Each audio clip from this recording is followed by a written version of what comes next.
कसं का तुम्ही राष्ट्रवादीमधून एकदम अचानक भाजपमध्ये येऊन ही उमेदवारी मिळवली? वर्तमान आमदार जे 25 वर्षापासून आहेत ते एक गोष्ट ठरली, पहिले तर टार्गेट ठरलं की कोणत्याही परिस्थितीमध्ये नाना पटोलेंचा पराभव करायचा. आणि जर पराभव करायचंच ठरलं आहे तर तुम्हाला 2-3 पक्षामध्ये थोडीशी लवचिकता ठेवावी लागेल. डॉक्टर सोमदत्त करंजकरांना उभं केलं, त्यांच्यासोबत सर्व लोक आहेत, त्याचा फटका कुठेतरी महायुतीला बसणार असं तुम्हाला वाटत नाही का? मला नाही वाटत. याचं कारण असं आहे की तुम्ही आयात केलेले आहात आणि ओरिजिनल भाजप त्यांची आहे. संघर्ष भाऊ, मी 3 वर्ष भाजपमध्ये होतो, मी किसान आघाडीचा अध्यक्ष होतो, मी भाजपच्या अनेक मिटिंगा अटेंड केल्या, मग मी भाजपला एकदम जवळून बघितलेलं आहे, मी भाजप समजतो. नाना पटोले जवळपास 25 वर्षापासून साकोली विधानसभा क्षेत्रामध्ये ॲक्टिव्ह राजकारणामध्ये आहेत. कसा पाहता त्यांच्या 25 वर्षाचा कार्यकाळ? एकच एक बिजायत, म्हणजे आमच्या शेतकऱ्यामध्ये असं म्हटलं जातं की एकच एक बिजायत तुम्ही वारंवार लावली तर फसल येणं बंद होतं, आणि म्हणून बिजायत बदलणं अतिशय गरजेचं असतं, मग जोमानी परत फसल येते. त्यानंतर शेतकरी पुत्र, भूमिपुत्र म्हटला जातो. नाही, हे टायटल्स देऊन तुम्ही स्वतःच्या नावाचा उहापोह करू शकता, पण तुम्ही भूमिपुत्र खऱ्या अर्थानं त्यावेळी होता ज्यावेळी याच भूमीवरचे बाकीचे जे शेतकरी आहे यांना तुमच्याकडनं न्याय मिळतो. बॅनर बनवून भूमिपुत्र आपल्याला तर काही इंटरेस्ट नाही. अविनाश भाऊ गावामध्ये राहतात, तळागाळात राहतात, शेतकरी आहेत, आर्थिक तेवढे सक्षम नाही, ते कसे नाना पटोलेंच्या कवेलूच्या घरात राहतात, ते कसे नाना पटोलेंचा सामना करू शकतात? विषय बघा कसा आहे, काल पण मला कोणीतरी म्हणे भाषणामध्ये की अविनाश भाऊ गरीब आहे, तर मी त्यांना एक गोष्ट बोललो की बा मैं गरीब हूँ लेकिन सबके करीब हूँ, आहे ना.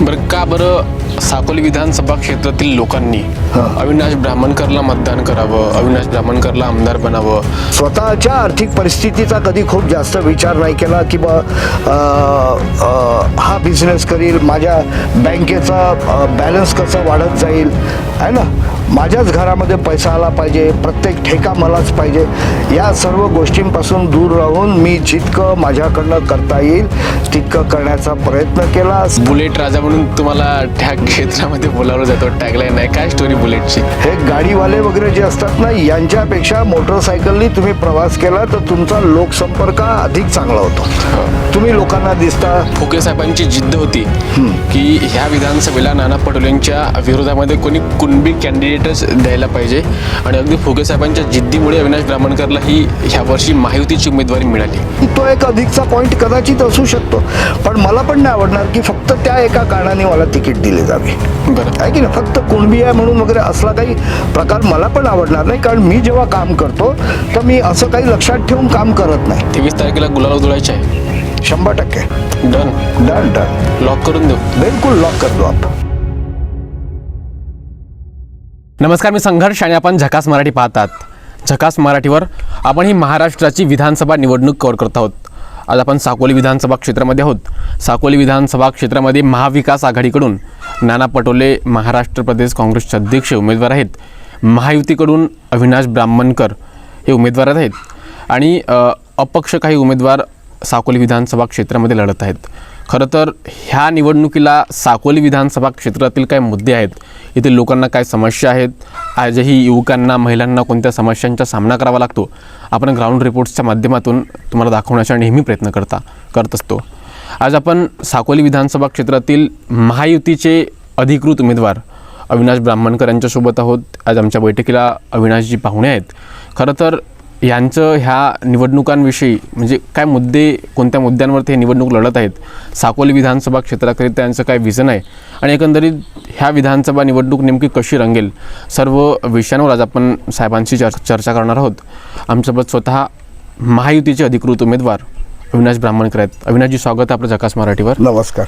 कशी तयारी सुरू आहे, काय कार्यकर्त्यांच्या लोकांचा कसा प्रतिसाद भेटत आहे? या निवडणुकीच्या आधी म्हणजे तिकीट वगैरे व्हायच्या आधी आम्ही साधारणतः 1 महिन्याच्या आधीपासून एक परिवर्तन यात्रा सुरू केली. जवळपास मी 40 दिवस पायी चालले, आणि त्या परिवर्तन यात्रेच्या माध्यमातून आम्ही जवळपास 125 वगैरे गावं प्रत्येक गावामधून गेलो, आणि पायी पायी सगळे जितके गावातले लोक आहेत जे गावामध्ये होते त्या सगळ्यांना भेटत, सगळ्यांना रिस्पेक्ट देत आम्ही सगळ्यांशी चर्चा केली, संवाद साधला, आणि या परिवर्तन यात्रेच्या माध्यमातून आम्हाला लोकांच्या ज्या अडचणी आहेत, त्यांच्या वेदना, त्यांच्या भावना, त्यांची पीडा, या सर्व गोष्टींच्या बाबतीमध्ये आम्हाला भरपूर माहिती मिळाली. म्हणजे नेमका काय अडचणी आहेत त्यांच्या.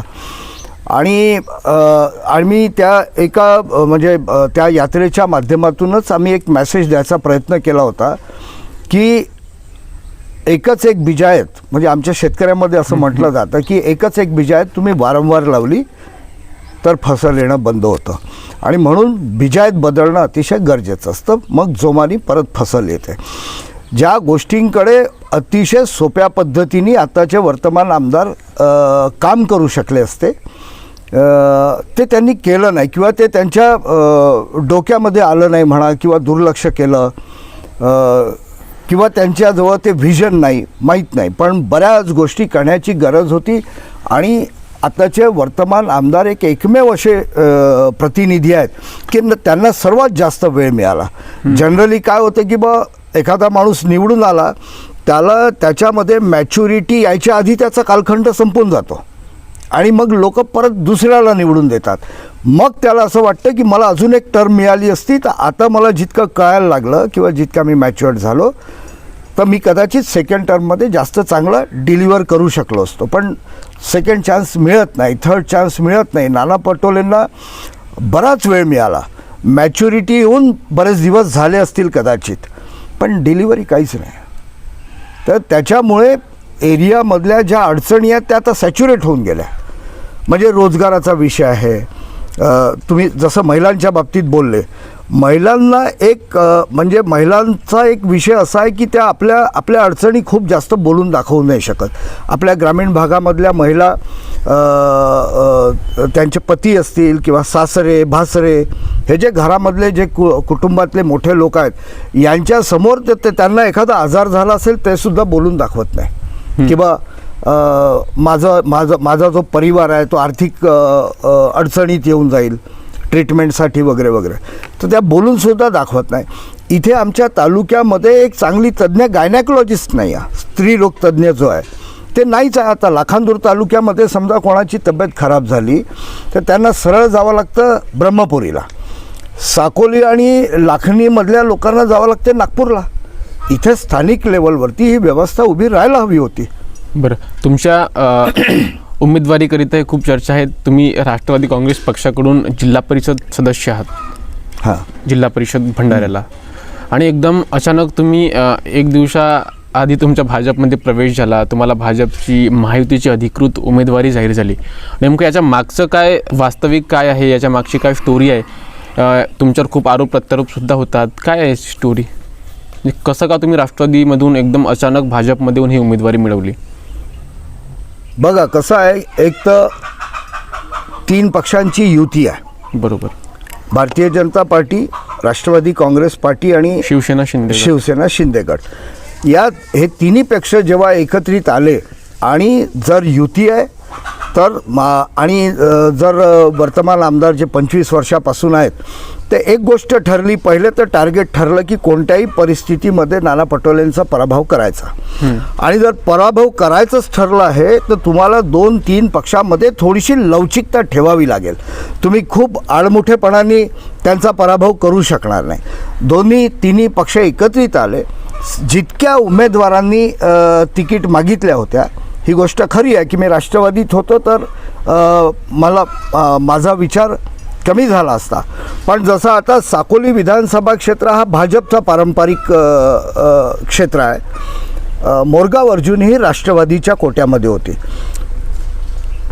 परंतु तिथे असं झालं की सीट ही राष्ट्रवादीच्या कोट्यात होती, पण जे बडोले साहेब आहेत आपले माजी आमदार, माजी मंत्री, ती सीट खूप शुअर वाटत होती भाजपला. तर भाजपचा असा एक हट्ट होता किंवा बडोले साहेबांना लढवणं गरजेचं आहे कारण ते निवडून येतात यावेळी.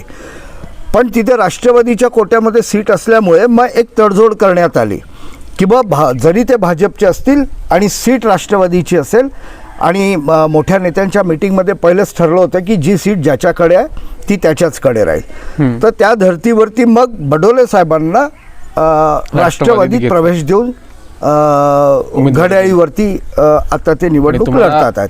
भाजप चिन्हावर तुम्हाला निवडणूक लढवण्यात आली. हां, आणि इथे साकोली विधानसभा क्षेत्रामध्ये जे काही सर्वे झाले किंवा जे समीकरणं जोडावे लागतात निवडणुकीच्या वेळी आमदारांच्या विरोधात लढत असताना, तिथे कदाचित मी फिट बसत होतो त्या समीकरणांमध्ये, पण मी राष्ट्रवादीचा होतो आणि ही सीट भाजपची होती. तर आणि ती लवचिकता त्यांनी नेहमी ठेवली आणि मला मग त्या जसं मोरगाव अर्जुनीला त्यांनी हे केलं तसं मला इकडनं प्रयोग महायुतीने हां सीट काढायची आहे. भारतीय जनता पार्टीचा आमदार हा कोणत्याही परिस्थितीमध्ये निवडून यायला हवा. बरं, भाजपकडून सुद्धा या ठिकाणी खूप नेते 4 ते 5 लोकांचं नाव होतं, ते सुद्धा तयारी करत होते. आता तुम्हाला एकदम उमेदवारी मिळाल्यामुळे खूप लोक त्यांच्यापैकी नाराज असल्याचं चित्र दिसत आहेत. त्यांच्यापैकी एक डॉक्टर सोमदत्त करंजेकरांनी सुद्धा अपक्ष फॉर्म भरला. आपण समजूत काढली ह्या नेत्यांची, भाजपच्या लोकांशी आपण बोलले का? मी भेटलो, मी सोमदत्त भाऊंशी पण बोललो. हे सगळे माझे मित्र आहेत. आम्ही सगळे एकमेकांचा आदर करतो, मान सन्मानाने वागतो आणि बऱ्याच ठिकाणी आम्ही मिळून काम केलं आहे. म्हणजे बाळाभाऊ काशीवारांबरोबर मिळून मी आंदोलनं केले. विषय असा झाला की आता जितके अपक्ष तिकीट मागत होते, अपक्ष म्हणतो आपले जितके उमेदवारी मागत होते, भाजपची उमेदवारी मागत होते, तर त्याच्यामध्ये आम्ही जरी राष्ट्रवादीत होतो तरी एक गोष्ट डोक्यामध्ये होती की जी किमान पात्रता लागते तर ती आपल्याजवळ आहे. आपण मित्र पक्षाचे आहोत, तिकीट मागायला काय हरकत आहे, म्हणून आम्ही सुरुवात केली. सुरुवात केल्यानंतर जो रिस्पॉन्स लोकांकडनं मिळत गेला तर हळूहळू माझी उमेदवारी जरा भक्कम होत गेली. आणि मग पक्षाने विचार केल्यानंतर त्यांनी जे काही सर्वे केलेत त्या सर्वेमध्ये सर्व समीकरणामध्ये मी फिट बसलो असं मला वाटतं. मी कुणाचकडे असं खूप 100 माणसं 200 कार्यकर्ते घेऊन गेलो, तिकिटासाठी खूप दचडापट केली असं काहीच नाही आहे. त्या समीकरणामध्ये मी बसल्यामुळे आणि टार्गेट जे होतं की नाना पटोलेंचा पराभव करायचा यावेळी, त्या कारणाने मला ही तिकीट मिळाली. त्या लोकांशी बोलले आपण, जे भाजपचे नाराज होते त्या लोकांशी मी भेटलो. फक्त माझं बाळा काशीवारांशी फोनवरती बोलणं झालं. दिवाळीच्या शुभेच्छा मी त्यांना दिल्या, पण असं या विषयावरती माझी त्यांच्याशी चर्चा नाही झाली. प्रामाणिकपणे सांगायचं म्हणजे बाळाभाऊ जरी माझे मित्र असतील तरी तो एक पिरियड असा होता की ते थोडेसे रागात होते. रागात येणं साहजिक आहे, स्वाभाविक आहे. माझी पण बरेचदा तिकीट कटली आहे, तर त्यावेळी कसं वाटतं एखाद्या व्यक्तीला ते मला कळतं, मी आदर करतो. बरं, म्हणून त्यांनी एक अपक्ष म्हणून डॉक्टर सोमदत्त करंजेकरांना उभं केलं. त्यांच्यासोबत सर्व लोक आहेत. त्याचा फटका कुठेतरी महायुतीला बसणार असं तुम्हाला वाटत नाही का? मला नाही वाटत. याचं कारण असं आहे की एखादा व्यक्ती सोशल मीडियावरती स्वतःला प्रोजेक्ट करू शकतो, पण लोकांमध्ये म्हणजे मला एखादं गाव असं दाखवा की त्या गावातले लोक म्हणतील, समाजाचे लोक म्हणतील की आमच्या गावामध्ये किंवा आमच्या समाजासाठी या उमेदवाराचं भरीव काम आहे. म्हणजे आम्ही कधी रात्री बोलवलं, अडचणीत कोणाच्या डिलिव्हरीची वेळ येऊन जाते, एखादा ॲक्सिडेंट होऊन जातो किंवा एखादा विषय असा येऊन जातो गावामध्ये की त्यावेळी कोणाची तरी अशी गरज असते की ज्यांनी यावं, मध्यस्थी करावं किंवा वरच्या अधिकाऱ्यांशी बोलवून विषय सोडवावा. कधी कोणत्या दिवशी कोणत्या गावामध्ये एकदा तरी ते आले, त्यांनी मदत केली, विषय सुटला आणि लोक समाधानी झाले असं मला दाखवा. आणि हे सगळं केल्याशिवाय शक्य नाही आहे, खूप कठीण आहे. त्यांच्याकडनं असं बोलल्या गेलं की मी आयात केलेला माणूस आहे. तुम्ही आयात केलेले आहात आणि ओरिजिनल भाजप त्यांची आहे. संघर्ष भाऊ, मी 3 वर्ष भाजपमध्ये होतो. मी किसान आघाडीचा अध्यक्ष होतो. मी भाजपच्या अनेक मिटिंगा अटेंड केल्या. मी भाजपला एकदम जवळून बघितलेलं आहे. मी भाजप समजतो आहे ना, आणि मला स्वतःला भाजप प्रचंड आवडायची. मध्यंतरीच्या काळामध्ये मला जिल्हा परिषदची तिकीट नाकारली भाजपनी आणि ती तिकीट नाकारल्यानंतर मग मला उभं राहिल्याशिवाय काही दुसरा पर्याय नव्हता. आणि मग थोडासा तो एक विषय झाला की मला राष्ट्रवादीत जावं लागलं. आर्थिक अडचणीमुळे जिल्हा परिषद लढायची होती, माझ्याजवळ पैसे नव्हते, तर मग मी राष्ट्रवादीकडनं मी ती निवडणूक लढलो आणि 1,500 मतांच्या मताधिक्याने निवडून आलो. पण आज माझं परत जसं मी भाजपमध्ये आलो तर मला नक्कीच आनंद झाला. आणि माझी तिकीट कटली तेव्हा मी कधी कोणत्या पक्षाबद्दल किंवा कोणत्या नेत्याबद्दल व्हॉट्सअपवरती किंवा दुसऱ्या कोणत्याही माध्यमातून कधी मी टीका केली नाही, आगपाखड मी कधी केली नाही. माझ्या शब्दांचा जो स्तर आहे तो कधी पडू नाही दिला. बरं, काय समस्या आहेत येथील साकोली विधानसभा क्षेत्रातील लोकांना?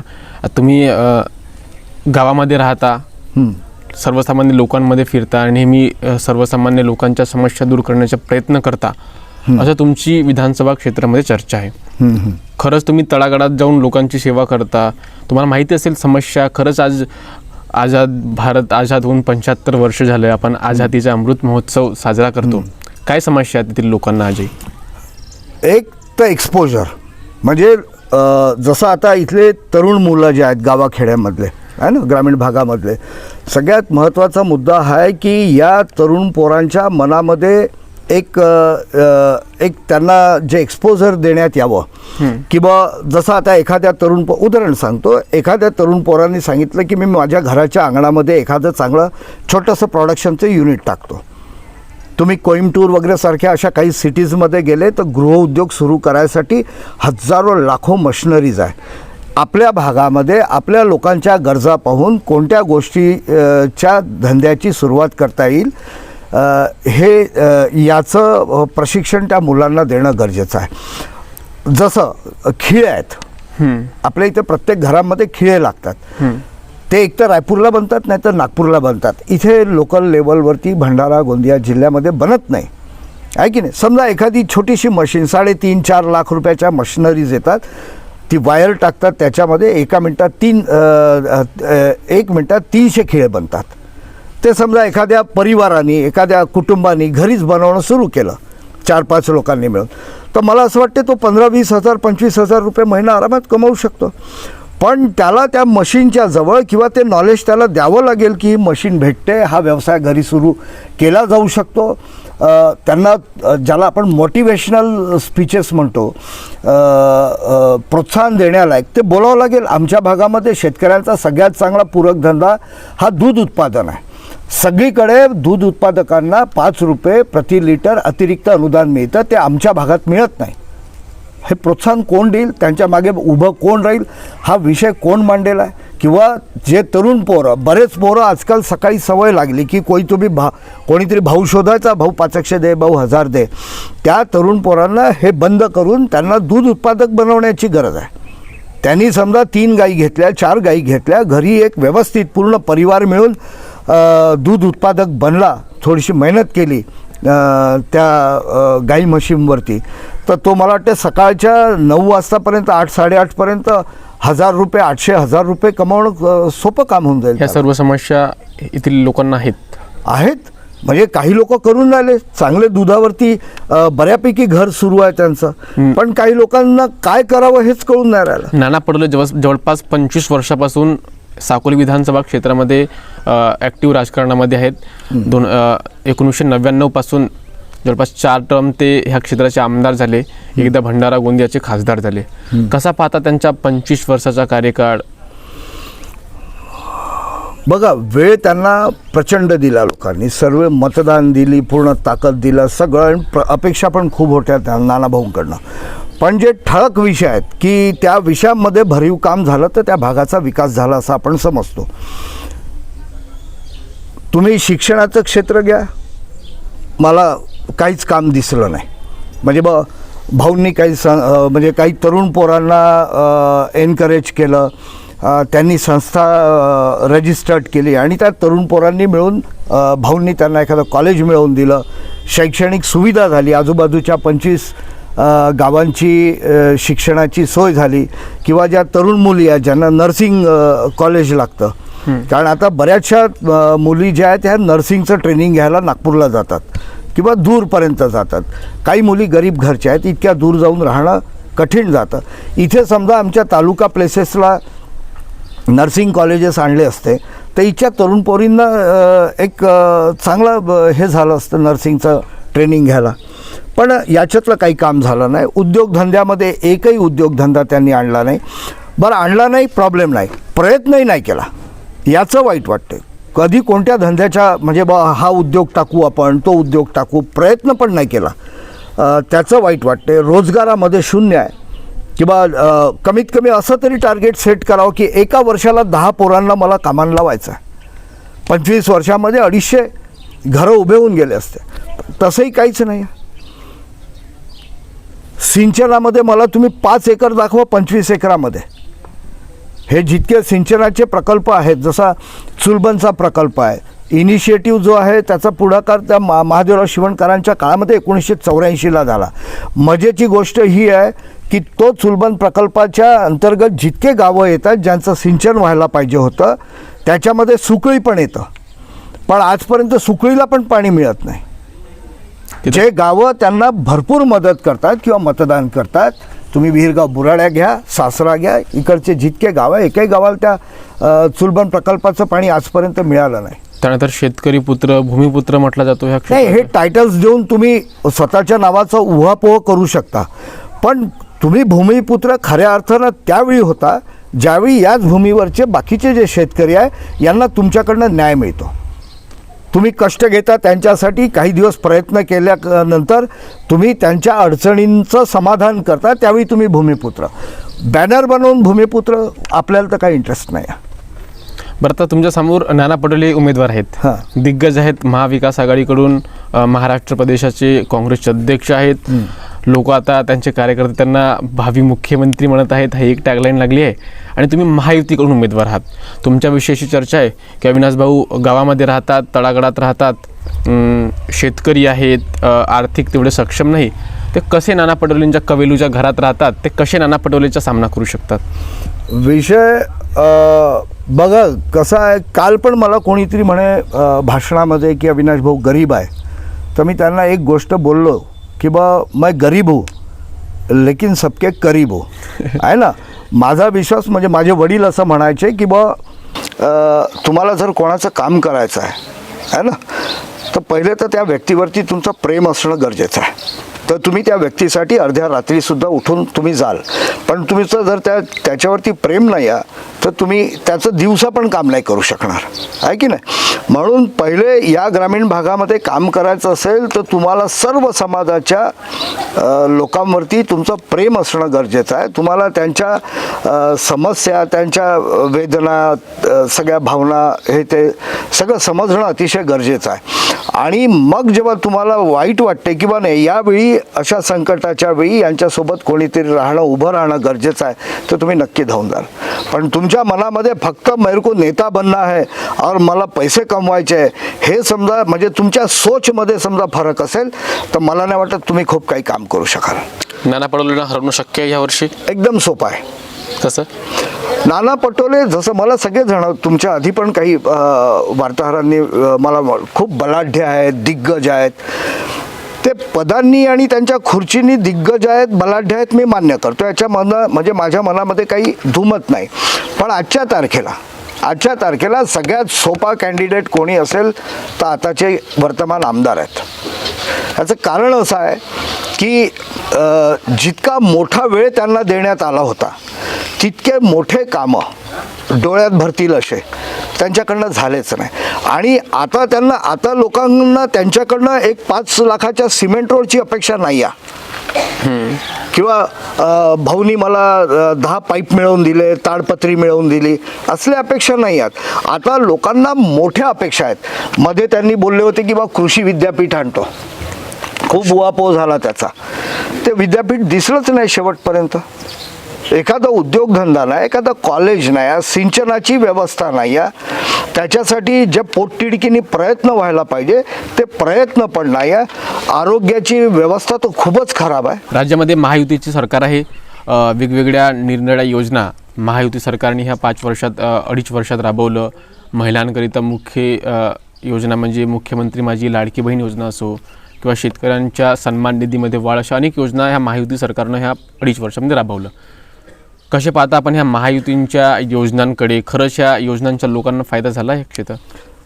देशाचे यशस्वी पंतप्रधान आदरणीय मोदी साहेबांच्या नेतृत्वात आणि त्यांच्या काम करण्याची जी पद्धत आहे की देशातल्या गरिबातल्या गरीब माणसाच्या आयुष्यामध्ये एक चांगला सकारात्मक बदल यायला हवा आणि हा बदल घडवून आणण्यासाठी वेगवेगळ्या योजना या खालच्या स्तरापर्यंत येऊन पोहोचल्या राहिल्या. पाहिजे. आज तुम्ही बघाल म्हणजे लक्षात येतं मागच्या 10 वर्षामध्ये आमच्या गावामध्ये जो बदल झाला, जो मी पहिले कधी बघितला नव्हता. आमच्या गावामध्ये गरिबातल्या गरीब माणसाला घरकुल मिळाले. आज सगळ्या झोपड्यांच्या ठिकाणी किंवा कौलारू घरांच्या ठिकाणी आज स्लॅबचे घरं आले. त्या घरांना घरकुलाच्या बाजूला शौचालय आहे. त्या घरामध्ये सिलेंडर आले. शौचालय मिळाल्यामुळे गाव हागणदारी मुक्त झालं. प्रत्येक शेतकऱ्याला PM सन्मान निधी मिळतो. तर आर्थिकदृष्ट्या पण तो सुरक्षित झाला. जे अतिशय गरीब लोक आहेत त्यांना राशन मिळतं, म्हणजे ती पण एक व्यवस्था झाली. आज आमच्या सर्व भगिनींना एक लाडकी बहीण योजनेच्या माध्यमातून एक 1,500 रुपये महिना मिळून राहिले. मध्ये मला कोणीतरी भेटले होते, ते थोडीशी टीका करत, काय गरज आहे. तर मी ग्रामीण भागातल्या महिलांना समजतो. या महिला काहीच बोलत नाही. समजा एखाद्या महिलेला माहेरी जायचं आहे आणि तिच्या माहेरची परिस्थिती समजा चांगली नाही आहे, वडील आजारी आहे, तर प्रत्येक मुलीला असं वाटते की जाताना वडिलांसाठी एक टॉनिकची बॉटल घेऊन जाते किंवा आईला एखादं लुगडं घेऊन देते. पण तिच्या स्वतःच्या पण घरची म्हणजे पतीकडची परिस्थिती पण समजा वाईट असेल तर ती अधिकचं ओझं त्याच्यावर, आर्थिक ओझं टाकू शकत नाही त्या परिवारावर जिथे ती लग्न होऊन राहते आहे. आणि माहेरी जाताना खाली हात कशी जाऊ. पण आजच्या तारखेला आमची महिला भगिनी आपल्या वडिलांसाठी टॉनिकची बॉटल घेऊन जाऊ शकते, आईसाठी एक लुगडं घेऊ शकते. मुलगा एखादा हट्ट करत असेल लहानसा चांगल्या दर्जेदार चॉकलेटसाठी, तर ती बिलकुल एक आई म्हणून आपल्या मुलाचा तो लाड पूर्ण करू शकते. म्हणजे एक छोटीशी आर्थिक हिंमत, स्वतःच्या हक्काचे पैसे हे आमच्या बहिणींना मिळायला लागले. आणि ही एक अतिशय चांगली योजना आहे. बसची तिकीट हाफ झाली तर ते जेव्हा त्यांच्या मनामध्ये काही कामं येतात किंवा मी तहसीलला जाते, मी भावाला भेटून येते, मी माहेरी जाऊन येते किंवा माहेरच्या परिवारातले कोणी आजारी आहेत त्यांना भेटून येते, तर ती निश्चिंत होऊन जाऊ शकते. ह्या लाडक्या बहिणी भेटतात तुम्हाला? हो, रोज, बिलकुल रोज भेटतात. अतिशय खुश आहेत आणि त्यांना ती योजना आवडली. कारण 1,500 रुपये महिना, म्हणजे मी तुम्हाला सांगतो संघर्ष भाऊ की दिवाळी आली, एक 5-6 दिवस दिवाळीला बाकी आहे, तर माझ्यासारखा माणूस पण घाबरतो किंवा दिवाळी आली, खर्चाचा विषय आहे, किराणा भरायचा आहे घरामध्ये, मुलांना कपडे घ्यायचे आहेत, पत्नीसाठी काहीतरी घेऊन द्यावं लागेल. मोठे तर विषय नसतातच, पण छोटे छोटे पण खर्च करावे लागतील. खिशामध्ये पैसे नाही किंवा अपुरे आहे तर माणूस घाबरायचा. पण या दिवाळीत मी बघितलं कोणी घाबरला नाही. प्रत्येक घरामध्ये पैसा होता. पैसा म्हणजे खूप प्रचंड नाही, पण एक छोटी मोठी आपली दिवाळी साजरी करायसाठी जो पैसा लागतो तो पैसा होता. PM सन्मान निधीचा पैसा प्रत्येक घरामध्ये आला, लाडकी बहीणचा पैसा आला. मला वाटते भाऊबीजेच्या दिवशी काही पैसे महिलांना त्याच्या 1 दिवस आधी वगैरे मिळाले. तर त्या पैशामध्ये छोटा मोठा खर्च करून एक दिवाळी, पोरांना 100 रुपयाचे फटाके, थोडीशी मिठाई वगैरे वगैरे सगळं. ह्या लाडक्या बहिणी महायुतीच्या सोबत राहतील यावर्षी? निश्चितपणे चांगल्या योजनेचं स्वागत आमच्या लाडक्या बहिणी नक्की करतील. आणि त्यात म्हणजे त्याला अनुभवून राहिल्या त्या योजनेला. आपल्याला तर फक्त माहिती आहे, पैसे त्यांच्याजवळ चालले, हक्काचे पैसे आहेत, तर त्या चांगलं म्हणजे त्याला एन्जॉय करून राहिले त्या योजनेला आणि खूप मोठा आधार आहे तो. अविनाश ब्राह्मणकरचे काय स्वप्न आहेत साकोली विधानसभा क्षेत्राकरिता? देशामध्ये, महाराष्ट्रामध्ये जर ह्या साकोली विधानसभा क्षेत्राची जर ओळख करून द्यायची असेल तर खरं तर काय नवीन ओळख ह्या क्षेत्राला प्राप्त झाली पाहिजे असं तुम्हाला वाटते? बघा, काही विषयामध्ये आपल्याला पूर्ण मतदारसंघाला समोर आणावं लागेल. ते शिक्षणाचं क्षेत्र आहे, ते सिंचनाचं आहे, उद्योगधंद्याचं आहे, रोजगाराचं आहे. आणि मला असं वाटते वैयक्तिक की जेपर्यंत तुमच्या मतदारसंघातला तरुण समोर होत नाही, म्हणजे एक तरुण फळी, मोठी जी फळी आहे ती पेटून उठत नाही, तेपर्यंत मतदारसंघ उठणं कठीण आहे. वेगळे व्यवसाय, गृहउद्योग इव्हन चांगली आधुनिक शेती, दूध उत्पादन या सगळ्या व्यवसायांमध्ये तरुण पोरांना कसं इन्व्हॉल्व करता येईल याचा प्रयत्न आपल्याला करावा लागेल. आणि येणाऱ्या काळामध्ये म्हणजे मला संधी मिळाली तर आदरणीय प्रफुल्लभाई पटेल, परिणयजी फुके, सुनील भाऊ मेंढे जे माजी खासदार आहे, हे सगळे लोक, आणि वरती आमची डबल इंजिनची सरकार राहील हे सुद्धा तुम्हाला निश्चितपणे सांगतो. वरती डबल इंजिनची सरकार राहिली आणि मला मार्गदर्शन करण्यासाठी हे सगळे नेते मंडळी माझ्यासोबत राहतील हा सुद्धा विश्वास आहे. या लोकांची मदत घेऊन साकोली विधानसभा क्षेत्राला एक चांगला आणि हेल्दी आकार देण्यामध्ये आम्ही नक्की सफल होऊ. बरं साकोली विधानसभा क्षेत्रातील लोकांनी अविनाश ब्राह्मणकरला मतदान करावं, अविनाश ब्राह्मणकरला आमदार बनावं? नाना पटोले समोर आहेत, तिकडे डॉक्टर सोमदत्त करंजकर समोर आहेत, आणखी काही अपक्ष उमेदवार आहेत. काय स्पेशल आहे अविनाश ब्राह्मणकरमध्ये की लोकांनी त्यांना मतदान करावं? बघा, मागच्या 28 वर्षापासून मी काम करतो आणि प्रत्येक माणसाजवळ म्हणजे माझी एक सवय आहे की मी घरातून बाहेर निघालो ना तर सगळ्यात पहिले जो सर्वात जास्त गरीब माणूस दिसेल मी पहिले त्याजवळ 1 मिनिट तरी थांबतो. इथले जितके शेळ्या चारायला नेणारे लोक आहेत, ढोरकी, बलकी, हे सगळे माझे मित्र आहेत. ते पण मला हक्काने थांबवतात, मी थांबतो, त्यांच्याशी बोलतो, जेणेकरून माझा जो अहंकाराचा काटा आहे ना तो न्यूट्रलवर राहावा, माझ्या डोक्यात ते चढू नये. तर त्याची सवय मला आहे आणि मी बिलकुल तळागाळामध्ये काम करतो. मागचे 28 वर्ष झाले संघर्ष भाऊ घरावरती तुळशी पत्र ठेवून, आणि मी स्वतःच्या आर्थिक परिस्थितीचा कधी खूप जास्त विचार नाही केला की हा बिझनेस करील, माझ्या बँकेचा बॅलन्स कसा वाढत जाईल आहे ना, माझ्याच घरामध्ये पैसा आला पाहिजे, प्रत्येक ठेका मलाच पाहिजे, या सर्व गोष्टींपासून दूर राहून मी जितकं माझ्याकडनं करता येईल तितकं करण्याचा प्रयत्न केला. सगळीकडे शेतकऱ्यांच्या म्हणजे प्रत्येक वेगवेगळ्या मुद्द्यामध्ये शेतकऱ्यांचा आवाज कसा बुलंद करता येईल तो प्रयत्न केला. तो विजेचा प्रश्न असो, तो बोनसचा असो, तो धान खरेदी केंद्रांचा असो, तो ब्लड बँकेला घेऊन असो, प्रत्येक विषयामध्ये. आणि बऱ्याच केसेस पण लागल्या माझ्यावर. आत्ताही आम्ही मध्ये फुके साहेबांसोबत मिळून DMO ऑफिसवरती ताला ठोका आंदोलन केलं होतं, तर त्याची पण आता अजूनही केस सुरूच आहे आमच्यावरती. तर हा सगळा संघर्ष केल्यानंतर आणि जितका वेळ आहे तितका पूर्ण वेळ दिल्यावर 24/7 आम्ही लोक काम करतो. हळूहळू लोकांचा विश्वास बसतो आणि आजच्या तारखेला लोकांचा विश्वास अविनाश ब्राह्मणकरवर आहे की हा माणूस कधी, म्हणजे मला तुम्ही एक माणूस दाखवा की अविनाश ब्राह्मणकरनी मला अभय म्हटलं, माझा अपमान केला, पाण उतारा केला असं म्हणणारा एक माणूस दाखवा, किंवा अविनाश ब्राह्मणकरनी माझं काम केलं पण मला कामाचे पैसे मागितले, ₹1,00,000 मागितले, ₹2,00,000 मागितले, 50,000 मागितले, असा माणूस दाखवा तुम्ही मला.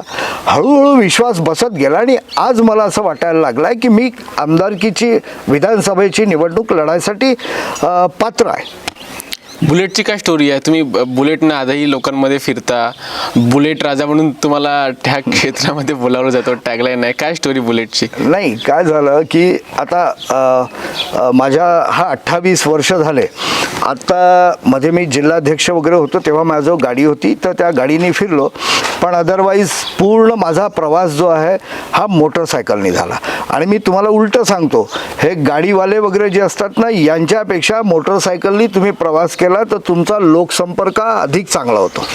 तुम्ही लोकांना दिसता, लोक तुम्हाला दिसतात. मला कोणी मित्र दिसला, आमच्या ओळखीचे लोक दिसले की मी लगेच थांबतो, उतरतो, बोलतो.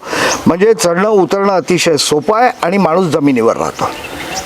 तर मागच्या अनेक वर्षांपासून मी प्रवास केला, ऊन, वारा, थंडी, जंगल, पहाड सगळं झालं आणि प्रचंड मेहनत घेतली, प्रचंड मी तर स्वतःला घेऊन समाधानी आहे की मी जितकं करू शकतो तितकं केलं, म्हणजे माझ्या परिस्थितीने. एक प्रश्न घेतो. तुमच्यावर लोक आरोप करतात की फुके साहेबांची जिद्द होती की ह्या विधानसभेला नाना पटोलेंच्या विरोधामध्ये कोणी कुणबी कॅन्डिडेटच द्यायला पाहिजे, आणि अगदी फुके साहेबांच्या जिद्दीमुळे अविनाश ब्राह्मणकरला ही ह्या वर्षी महायुतीची उमेदवारी मिळाली. काय आहे सत्याचं? फुके साहेबांनी काय समीकरणं लावले याची मला कल्पना नाही. पण मला असं वाटते वैयक्तिकरित्या की फक्त मी कुणबी आहे म्हणून नाही, तो कदाचित एक ॲडिशनल हे असेल आहे त्याच्यामध्ये. पण ज्या पद्धतीने मागच्या 28 वर्षांपासून मी मेहनत घेतली आणि सामान्य लोक ज्यांच्या आवाजाला कदाचित तुमच्या याच्यामध्ये खूप व्हॅल्यू नसेल किंवा त्याचं काय म्हणणं आहे हे लक्षात येत नसेल, पण जे गोर गरीब लोक आहेत आजूबाजूच्या 50 गावांमध्ये, तर या लोकांचा जो आवाज सर्वेमधून आला बाहेर की नाना भाऊला कोणी टक्कर देऊ शकतो तर अविनाश भाऊ, हा जो एक सर्वे आला, तर त्या सर्वेमुळे, आणि तो एक अधिकचा पॉईंट कदाचित असू शकतो, पण मला पण नाही आवडणार की फक्त त्या एका कारणाने मला तिकीट दिले जावे.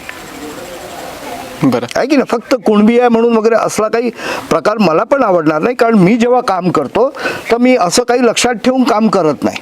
एखादा माणूस जखमी होऊन रस्त्यावर पडला तर त्याला मदत करताना तुम्ही हे विचारणार नाही की बा तू कोणत्या समाजाचा आहे मगच मदत करायची, असला काही विषय राहत नाही. आणि तो एक म्हणजे तो एक ॲडिशनल व्हॅल्यू आहेच ती, आणि मला अभिमान पण आहे, असा काही विषय नाही. पण फक्त तेच एक कारण नव्हतं. 23 तारखेला गुलाल उधळायचा आहे. 100% डन. Done done. लॉक करून देऊ. बिलकुल लॉक कर दो आप. 23 तारखेला भेटू. ठीक खूप खूप आहे. धन्यवाद आम्हाला Thank you. मुलाखत आणि वेळ दिल्याबद्दल. तर होते साकोली विधानसभा क्षेत्राचे महायुतीचे उमेदवार अविनाश ब्राह्मणकर. काय यांच्या बॅकग्राऊंड आहे, पॉलिटिकल बॅकग्राऊंड आहे, कशाप्रकारे सर्वसामान्य लोकांमध्ये राहतात फिरतात आणि सर्वसामान्य लोकांना समाजातील शेवटच्या घटकाला कशाप्रकारे न्याय देता येईल याकरिता ते प्रयत्न करतात, गावामध्ये राहतात. आणि ह्यावर्षी नाना पटोलेंचा सामना करत आहेत आणि नाना पटोलेंना ह्यावर्षी हरवणं एकदम शक्य आहे, इझी आहे असं यांचं म्हणणं आहे. आपण यांचं संपूर्ण बोलणं, यांचं साकोली विधानसभा क्षेत्रातील काय विजन आहे, काय स्वप्न आहेत, लोकांसाठी काय करायचे आहे, काय तळमळ आहे, काय जिद्द आहे, आपण आज ह्या मुलाखतीमध्ये पाहिलं, ऐकलं. आजची मुलाखत, आजची व्हिडिओ आपण शेवटपर्यंत पाहिली त्याबद्दल सर्व प्रेक्षकांचे सुद्धा मनापासून आभार. खूप खूप धन्यवाद.